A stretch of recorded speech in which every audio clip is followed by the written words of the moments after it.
Hello everyone, आशा करता हूँ आप लोग अच्छे होंगे। देखिए, हम लोग डिस्कस कर रहे हैं पॉलिटिकल साइंस के मोस्ट इम्पोर्टेंट क्वेश्चन। ये क्वेश्चंस किसी भी स्टेट सिविल सर्विसेज एग्ज़ाम के लिए काफ़ी इम्पोर्टेंट हैं। तो मैंने इन क्वेश्चन को अलग अलग सेक्शंस में डिवाइड किया है। इस वीडियो में हम उन सभी इम्पोर्टेंट क्वेश्चंस को डिस्कस करेंगे जो कि भारत के संविधान की प्रस्तावना यानी कि प्रीम्बल से रिलेटेड हैं। तो देखते हैं हम पहला question. Which of the following is described as the soul of the constitution. संविधान की आत्मा किसे कहा गया है। देखिए, जैसे ही हमारे सामने सवाल आता है तो कई बार हमें याद आ जाती है आर्टिकल 32 की। आर्टिकल 32 जो एक फंडामेंटल राइट है और इसको डॉक्टर अंबेडकर साहब के द्वारा कहा गया heart and soul of the Indian constitution. लेकिन यहाँ पर हार्ट एंड सोल नहीं पूछा गया, यहाँ पर केवल संविधान की आत्मा की बात की गई है। तो ये कहा गया था पंडित ठाकुरदास जी के द्वारा भारत के संविधान के प्रीम्बल को। पंडित ठाकुरदास जी एक मेंबर ऑफ पार्लियामेंट रहे हैं, ये एक लॉयर थे और इन्होंने मार्जिनलाइज सेक्शन के लिए खूब आवाज़ उठाई, उनके लिए काफ़ी काम किया। Next question, the preamble to the Indian constitution is based on. Bharat के संविधान का प्रीम्बल किस चीज़ पर बेस्ड है। क्या ये फिलॉसफी ऑफ इंडिया पर बेस्ड है? बिल्कुल नहीं। क्या ये Indian culture or religious concept पर बेस है? ये भी हमारे आंसर सही नहीं है। हमारा राइट आंसर है option B, objective resolution drafted and moved by Pandit Nehru. देखिए, नेहरू जी के द्वारा जब संविधान सभा की पहली बैठक हुई थी 13 दिसंबर को, तो एक ऑब्जेक्टिव रिजोल्यूशन पास किया गया जो एक गाइडिंग डॉक्यूमेंट था। जब संविधान बनाया जा रहा था तो संविधान का स्ट्रक्चर क्या होना चाहिए, संविधान में किन बातों को लिखा जाना चाहिए, ये तय किया गया ऑब्जेक्टिव रिजोल्यूशन के आधार पे। और बाद में ऑब्जेक्टिव रिजोल्यूशन को एज ए प्रीम्बल एक्सेप्ट कर लिया गया था।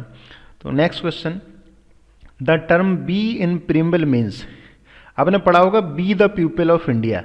तो जहाँ पर वी की बात की जाती है ये है the people of India. Next question, Indian constitution ensures justice in which of the following form. देखिए, जब भी हम जस्टिस की बात करते हैं तो सोशल, इकोनॉमिक और पॉलिटिकल तीनों प्रकार के जस्टिस की बात की गई है, यानी कि ऑप्शन डी हमारा सही ऑप्शन है, all of the above. Justice social होना चाहिए, इकोनॉमिक होना चाहिए और पॉलिटिकल होना चाहिए। ये लिया गया था यूएसएसआर के कॉन्स्टिट्यूशन से। आपको पता होगा कि यूएसएसआर 1991 तक एग्जिस्ट करता था, बाद में ये डिसइंटीग्रेट हो गया और बहुत सारे कंट्रीज बने। Question number 5, preamble has been amended by which amendment act. यहाँ पर संविधान को अमेंड करने की बात नहीं पूछी जा रही, यहाँ पर पूछा गया है कि प्रीम्बल को कब अमेंड किया गया था। तो 42वां कॉन्स्टिट्यूशनल अमेंडमेंट एक्ट आया था 1976 में इंदिरा गांधी जी के द्वारा, और इन्होंने प्रीम्बल को अमेंड किया था और अमेंड करके 3 नए टर्म जोड़े गए, सोशलिस्ट, सेकुलर एंड इंटेग्रिटी। पहले जहाँ पर लिखा था यूनिटी ऑफ द नेशन, वहाँ पर इन्होंने कर दिया था unity and integrity of the nation. तो आपको याद रखना है सोशलिस्ट, सेकुलर एंड इंटेग्रिटी। देखिए, इन क्वेश्चंस के साथ में जो भी हम एक्स्ट्रा इन्फॉर्मेशन डिस्कस कर रहे हैं, निश्चित रूप से आपको कहीं नोट्स में इसे नोट करना चाहिए, क्योंकि बाद में जब आप बार बार रिवाइज करेंगे तो एग्ज़ाम के पहले आपकी इतनी तैयारी हो जाएगी कि एग्ज़ाम में आप आसानी से क्वेश्चंस को कर पाएंगे। In which case the Supreme Court specifically opined that preamble is not a part of the constitution. जी हाँ, बहुत ही दिलचस्प सवाल है। सुप्रीम कोर्ट ने एक बार ये कहा था कि प्रीम्बल को संविधान का हिस्सा नहीं माना जाएगा, जबकि कुछ ही सालों बाद फिर से ये कह दिया था कि preamble is the integral part of the constitution. तो ये केस कौन सा था? देखिए, बेरूबारी यूनियन केस था। बेरूबारी यूनियन केस को आपको डिटेल में पढ़ना चाहिए। बेरूबारी जलपाईगुड़ी डिस्ट्रिक्ट पश्चिम बंगाल में एक गांव है, और नेहरू जी ने इस गांव को क्या किया था कि आधा आधा बांटने का फैसला कर लिया था कि आधा पाकिस्तान को दे देते हैं और आधा भारत को दे देते हैं, जबकि ये गांव पूरी तरह से भारत का था। इस पर नेहरू नून एग्रीमेंट साइन हुआ था, जिसके तहत गांव के 2 टुकड़े किए जाने थे। कहानी बड़ी दिलचस्प है।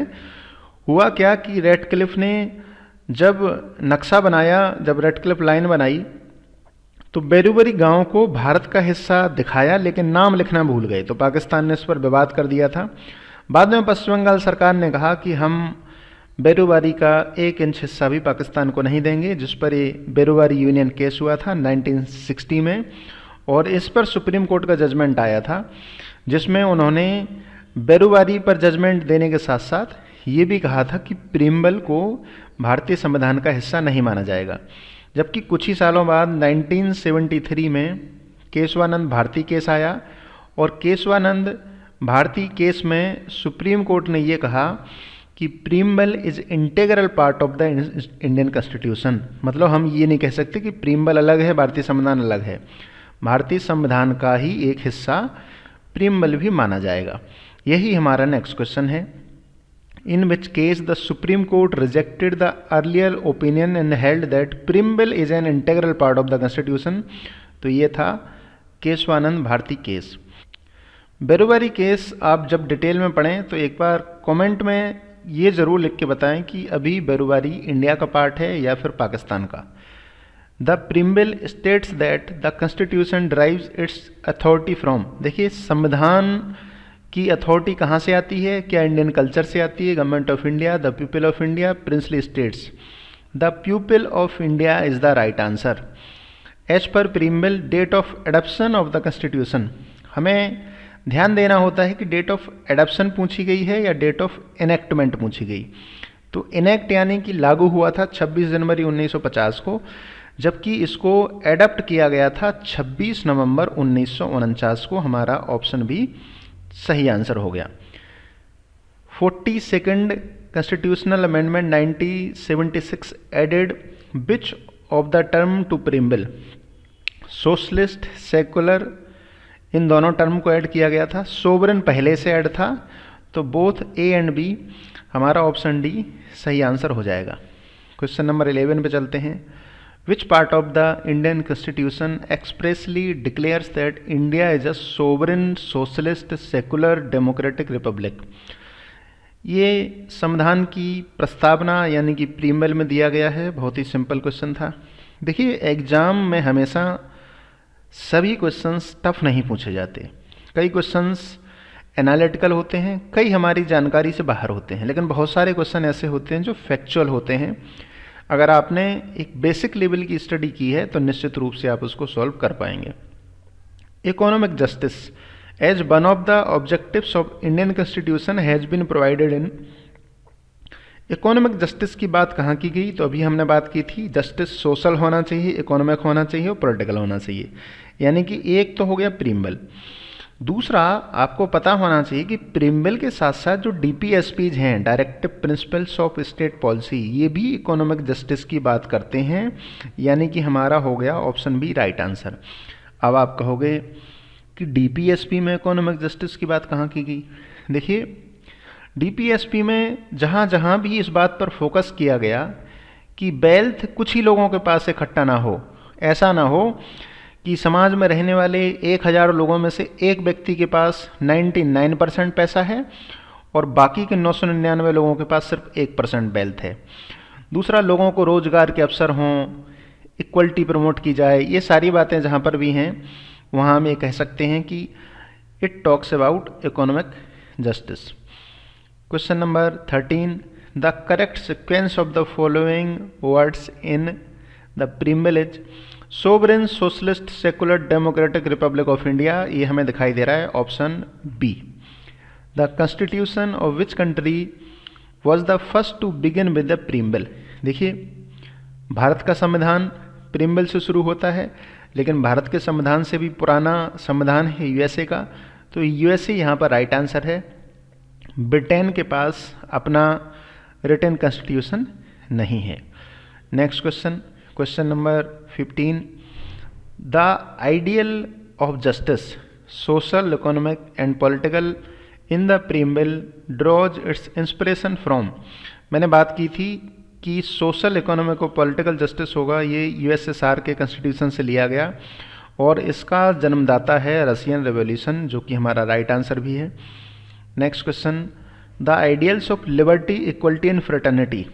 इक्वलिटी, लिबर्टी और फ्रेटर्निटी जैसे ही आपको सुनाई दे, आपको समझ जाना चाहिए कि ये फ्रांस के संविधान से बोरो किया गया और फ्रांस में कहाँ से आया? इसका जन्म होता है फ्रेंच रिवॉल्यूशन। फ्रेंच रिवॉल्यूशन एक इम्पोर्टेंट टॉपिक है, अगर आप तैयारी कर रहे हैं तो आप फ्रेंच रिवॉल्यूशन, रशियन रिवॉल्यूशन इसको डिटेल में पढ़ें। Which of the following is true about preamble? Preamble के बारे में सत्य कौन सा है? तो हम पढ़ लेते हैं चारों options. It is a source of power to legislature and source of prohibition upon the powers of legislature. ऐसा नहीं है, ये ऑप्शन ठीक नहीं है। It is justiciable.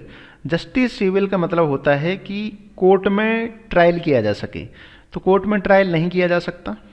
Option C, its provisions are enforceable in courts of law. क्या court of law के द्वारा इनके प्रोविजन को एनफोर्स किया जा सकता है? नहीं किया जा सकता। तो नन ऑफ द एबव यानी कि ऑप्शन डी हमारा राइट आंसर है। देखिए, भारत के संविधान में फंडामेंटल राइट्स जो दिए गए हैं पार्ट 3 में, फंडामेंटल राइट को हम कोर्ट ऑफ लॉ के द्वारा एनफोर्स कर सकते हैं, जिसके लिए अनुच्छेद 32 संविधान में दिया गया है, जिसको अम्बेडकर साहब ने कहा था heart and soul of the Indian constitution. Question number 18। देखिए, काफ़ी अच्छे क्वेश्चंस हैं, इनको आपको समझते हुए आगे बढ़ना है। जहाँ लगे कि आपको कुछ नोट करना चाहिए वहाँ पर आप नोट कर लें, जहाँ आपको लगे कि आपको इसको दोबारा सुनना चाहिए तो इसी वीडियो को दोबारा सुनें। कई बार कहा जाता है कि एक टॉपिक पे 15 वीडियो देखने से अच्छा है कि एक टॉपिक पर 1-2 अच्छे वीडियोज को 15 बार देख लें। What does the term secular mean in the Indian context? Secular का क्या मतलब है? देखिए, सबकी अलग अलग डेफिनेशन हो सकती है, आपकी अलग डेफिनेशन हो सकती है, मेरी अलग डेफिनेशन हो सकती है, लेकिन हमें उस डेफिनेशन पे चलना है जो डेफिनेशन कॉन्स्टिट्यूशन के हिसाब से है। तो कॉन्स्टिट्यूशन के हिसाब से all religions are equal in the eyes of the government and the state does not afford any particular religion as its official religion. कहने का मतलब यह है कि सरकार की नज़र में जितने भी रिलीजन हैं वो सभी बराबर होंगे, और स्टेट जो है, स्टेट यहाँ पर हम रेफर कर रहे हैं इंडिया को, स्टेट जो है किसी भी एक रिलीजन को देश का ऑफिशियल रिलीजन डिक्लेयर नहीं कर सकता। यहाँ समझने वाली बात यह है कि सरकार में बैठे हुए लोगों का अलग अलग धर्म हो सकता है, लोगों की अलग अलग मान्यता हो सकती है, लेकिन सरकार ये नहीं कह सकती कि ये रिलीजन छोटा है या ये रिलीजन बड़ा है। ना ही देश का कोई आधिकारिक रिलीजन घोषित किया जा सकता है। ये है सेकुलर की डेफिनेशन। तो हमारा ऑप्शन ए राइट ऑप्शन है, लेकिन हम बाकी 3 ऑप्शंस को भी देख लेते हैं कि इनमें लिखा हुआ क्या था। Special importance to a religion related to minorities. क्या माइनॉरिटी को एक स्पेशल इम्पोर्टेंस दिया जाएगा? नहीं। One religion is promoted by the government, ये भी गलत ऑप्शन है। माइनॉरिटीज़ के लिए ये ज़रूर होगा कि माइनॉरिटी को प्रोटेक्शन के लिए बहुत सारे मेजर्स लिए जा सकते हैं, लेकिन ये नहीं कहा जा सकता कि this religion is special and this is not special. The 42nd constitutional amendment added which of the following words in the preamble? Socialist, secular, integrity, तीनों को ऐड किया गया था, यानी कि ऑप्शन डी हमारा सही आंसर है। Question number 20। Which of the following words is not mentioned in the preamble to the Indian constitution? देखिए, अगर हम संविधान में देखें तो सोवरेन, सोशलिस्ट, डेमोक्रेटिक लिखा हुआ है, इंडिया भी लिखा है, इंडियंस नहीं लिखा, यहाँ पर दिया हुआ है इंडियंस। कई बार हमें ऑप्शन को ध्यान से पढ़ना होता है। ऑप्शन डी हमारा राइट आंसर हो जाएगा। The word sovereign mentioned in the preamble implies. देखिए, सोवरेन का क्या मतलब है? हम कहते हैं India is a sovereign country. Modi ji कहते हैं कि 125 करोड़ देशवासियों का देश है, हमारे देश पर दबाव नहीं बनाया जा सकता। तो ये बात कहाँ से आती है? ये बात आती है सोवरेनिटी ऑफ द नेशन की। India is an independent state. क्या भारत एक स्वतंत्र राज्य है? बिल्कुल है। India is neither a dependency nor a dominion of any other nation. ना तो हम किसी देश के डोमिनियन हैं और ना ही हम किसी देश पर डिपेंडेंट हैं। India is free to conduct its own affairs both internal and external. Bharat अपने इंटरनल और एक्सटर्नल दोनों अफेयर्स को किस तरह से हैंडल करेगा, ये करने के लिए भारत एक स्वतंत्र है, यानी कि तीनों ऑप्शन ए और बी सही हैं। इसलिए हमारा option D all of the above right answer हो गया। Which of the following statements is are true? कौन सा स्टेटमेंट सही है? तो हम स्टेटमेंट्स को पढ़ लेते हैं। India's membership of the Commonwealth of Nations does not affect India's sovereignty in any manner. Commonwealth of nation का भारत एक हिस्सा है, तो इससे भारत की सॉवरेनिटी अफेक्ट नहीं होती, ये सही आंसर है। ऑप्शन बी में दिया हुआ है कि इंडिया यूनाइटेड नेशंस ऑर्गेनाइजेशन का भी हिस्सा है, इससे भी इंडिया की सॉवरेनिटी वायलेट नहीं होती, ये भी बिल्कुल सही आंसर है। ऑप्शन सी में दिया गया है India can either acquire a foreign territory और cede a part of its territory in favour of a foreign state. ये भी किया जा सकता है, यानी कि option D all of the above right answer है। देखिए ऑप्शन सी में लिखा हुआ था कि क्या भारत फॉरेन टेरिटरी को एक्वायर कर सकता है या अपने देश का कुछ हिस्सा किसी फॉरेन स्टेट को दे सकता है? तो बिल्कुल दे सकता है। इवन कुछ सालों पहले बांग्लादेश के साथ हमने बॉर्डर डिस्प्यूट को सॉल्व किया था, तो हमने अपने देश का कुछ हिस्सा बांग्लादेश को दिया था और बांग्लादेश के कुछ हिस्सों को हमने अपने देश में शामिल किया था। तो ये पीसफुली बॉर्डर डिस्प्यूट को रिजॉल्व किया था, तो ये भी पॉसिबल है। ऑल ऑफ द एबव हमारा राइट आंसर हो जाएगा। कई बार हमारे मन में एक सवाल आता है कि सर अगर भारत कॉमनवेल्थ ऑफ नेशन का हिस्सा है या फिर यूनाइटेड नेशन या फिर किसी और संस्था का हिस्सा है, तो इससे हमारी सॉवरेनिटी अफेक्ट क्यों नहीं होती? वो रेजोल्यूशन पास करते हैं और हम उन रेजोल्यूशन को मानते हैं। देखिए सॉवरेनिटी इसलिए अफेक्ट नहीं होती क्योंकि ऑर्गेनाइजेशंस रेजोल्यूशन को पास ज़रूर करती हैं, लेकिन उनको मानना है या नहीं मानना ये हम तय करते हैं। इसलिए हम ये कह सकते हैं कि हमारी सॉवरेनिटी को अफेक्ट नहीं किया जाता। Till now the preamble to the constitution of India has been amended for how many times? कितने बार भारत का संविधान की प्रस्तावना यानी कि प्रीम्बल को अमेंड किया गया है? तो ये सिर्फ एक बार किया गया, 42वां संविधान संशोधन 1976। Question number 24, in which of the following are the basic aims and objectives of the Indian constitution discussed? देखिए बेसिक एम एंड ऑब्जेक्टिव क्या होंगे भारतीय संविधान के? ये ऑब्जेक्टिव रेजोल्यूशन पास किया गया था, उसी में दे दिए गए थे और बाद में ये हिस्सा बना प्रीम्बल का, यानी कि ऑप्शन बी राइट आंसर हो जाएगा। पार्ट 1 में हमें पता है कि यूनियन एंड इट्स टेरिटरीज की बात की गई है, जबकि पार्ट 2 में हम बात करते हैं सिटीजनशिप की। विच among the following statements is incorrect? कौन सा स्टेटमेंट इनकरेक्ट है? कई बार हम पेपर की घबराहट में ये पढ़ना भूल जाते हैं कि करेक्ट पूछा है कि इनकरेक्ट, और गड़बड़ कर देते हैं। इसलिए इस बात पर आप पेपर सॉल्व करते समय ध्यान दें, तो ऑप्शंस को पढ़ा जाए, क्योंकि बिना पढ़े तो हमें पता लगेगा नहीं। The objective resolution passed by Pandit Nehru was what becomes the preamble to the constitution of India? ये तो बात ठीक है। Preamble is enforceable in the court of law, ये बात ठीक नहीं है, वो ठीक नहीं है और यही हमसे पूछा गया था, यानी कि ऑप्शन भी हमारा राइट आंसर हो गया। हालांकि हम नेक्स्ट 2 ऑप्शन को भी देख लेते हैं। देखिए यहाँ पर हम सीखने के लिए क्वेश्चंस को सॉल्व कर रहे हैं, इसलिए हम इन ऑप्शंस को देख रहे हैं। एग्जाम में मत देखना कि जरा देखें आगे क्या लिखा हुआ था। एग्जाम में जिसमें ऑल ऑफ द अबव वाले ऑप्शंस नहीं होते, उनमें जैसे ही आपको आंसर मिला आप आगे बढ़ जाएं।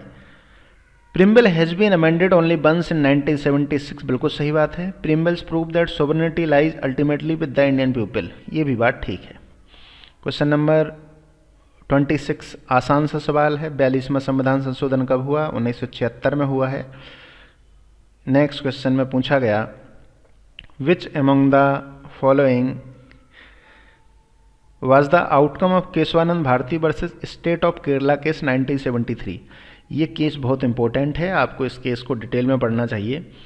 केशवानंद भारती केस में बात की गई थी कि preamble is a part of Indian constitution, और बाद में इसको अगर पार्लियामेंट चाहे तो इसको अमेंड भी किया जा सकता है, यानी कि option A preamble is a part of Indian constitution and subject to amending power of the parliament. ये हमारा ऑप्शन ए राइट आंसर हो गया। Question number 28 the preamble to the Indian constitution aims at securing dignity of individual and unity and integrity of the nation, option A right answer है। बाकी 3 options को देखते हैं। Fundamental right of individual preamble से related नहीं है। Fundamental right to the citizen of India, ये भी प्रीएम्बल से रिलेटेड नहीं है। Security of tenure to all government servants, ऐसा भी प्रीएम्बल में कहीं कोई बात नहीं की गई। तो प्रीएम्बल किस बात को सिक्योर करता है? Dignity of individual and unity and integrity of the nation. Question number 29, हम 30 क्वेश्चंस को डिस्कस करेंगे। What is the meaning of equality in the Indian constitution? Equality का क्या मतलब है? Lake of opportunities? बिल्कुल नहीं। लेक ऑफ इक्वलिटी ऐसा तो बिल्कुल नहीं हो सकता। absence of special privileges to any section of the society and provision of adequate opportunities for all individuals without any discrimination। ये बात ठीक है कि किसी भी सोसाइटी के सेक्शन को किसी भी तरह की प्रिविलेज नहीं दी जाएगी, साथ में लोगों के साथ बिना किसी डिस्क्रिमिनेट किए उनको इक्वल और एडुकेट अपॉर्चुनिटीज मिलेंगी। ये मतलब है इक्वलिटी का। Question number 30, which of the following terms was not included in a union of Trinity by doctor B.R. Ambedkar in his concluding speech in the constituent assembly? देखिए, doctor Ambedkar जब संविधान सभा में कंक्लूडिंग स्पीच दे रहे थे तो उन्होंने बात की यूनियन ऑफ ट्रिनिटी की। यूनियन ऑफ ट्रिनिटी क्या था? उन्होंने कहा कि लिबर्टी, इक्वलिटी और फ्रेटर्निटी ये तीनों इंटरलिंक्ड हैं, इनको सेपरेट नहीं किया जा सकता। लिबर्टी के बिना इक्वलिटी, इक्वलिटी के बिना फ्रेटर्निटी, मतलब तीनों एक दूसरे के बिना पॉसिबल नहीं है। इसको कहा गया यूनियन ऑफ ट्रिनिटी। यानी कि लिबर्टी, इक्वलिटी और फ्रेटर्निटी ट्रिनिटी का हिस्सा है, फ्लेक्सिबिलिटी हिस्सा नहीं है, तो फ्लेक्सिबिलिटी हमारा सही आंसर हो गया। क्वेश्चन नंबर 31 का आंसर आपको देना है कि 13 दिसंबर 1946 को ऑब्जेक्टिव रेजोल्यूशन संविधान सभा में पास किया गया था, तो इसे किसने पास किया था? तो ये थे भारत के संविधान के प्रीएम्बल से रिलेटेड 30 क्वेश्चंस। आशा करता हूँ आप लोगों को वीडियो से काफ़ी कुछ सीखने को मिला होगा जो आपके एग्ज़ाम में हेल्प करेगा। अगर आपको वीडियो अच्छा लगा है, देखिए चैनल को सब्सक्राइब करने में आपका कुछ नहीं जाएगा, लेकिन मेरे लिए ये केवल एकमात्र मोटिवेशन का सोर्स है। तो please like, subscribe and share. जय हिंद, जय भारत।